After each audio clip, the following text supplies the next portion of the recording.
Joining us now, Brad Garlinghouse is the CEO of the cryptocurrency developer Ripple. Ripple's XRP token has surged more than 500% this year. Brad, nice to have you here. Thanks for having me. First of all, just tell people what exactly Ripple does, because it's not just the currency, also you're very involved in blockchain. Absolutely.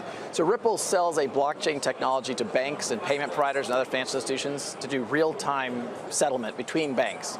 So today, if Morgan wanted to send $10,000 to London right now, the fastest way for her to do that is to drive to Newark or JFK and fly it there.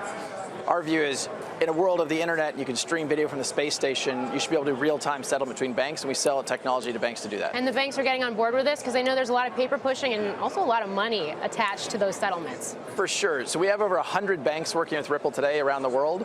I think the vast majority of banks, like 99.9% of banks, actually are paying other banks, the global money center banks like JP Morgan or Citibank, to make those settlements. So a lot of the banks are very excited about democratizing how these global payments flow.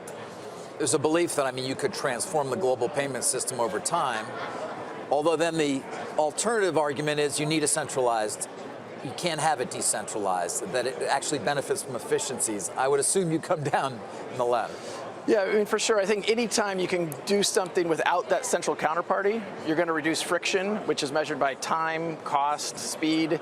So by removing that central counterparty and going direct from point to point, you can skip going from the Bank of David to the Bank of Morgan to the Bank of Mike. You just go directly to the Bank of Mike. So if the immediate opportunity is efficiencies in this area of the actual kind of nuts and bolts sort of plumbing of the financial system, how does that relate to the value of the Ripple tokens or of the Bitcoin or cryptocurrencies? They're taking on a separate life, it seems, from the future of adoption of this technology. It's a great point, and I think one of the things we all have to remember is that the value of a token over the long term is really going to be derived by its utility. What problem is it solving? How big is that problem? How many customers do you have? There's no question there's a lot of hype in this system, and I don't actually think that's a good thing. For Ripple, we use this digital asset called XRP to settle liquidity needs between banks. So today, there's $27 trillion parked at different banks around the world so they can make payments between each other. Our view is you can use a digital asset like XRP to do that in real time. Because XRP has been so efficient, it settles a transaction about 3 seconds compared to Bitcoin. So it just passes through that currency for that period of time. That's correct. Yeah.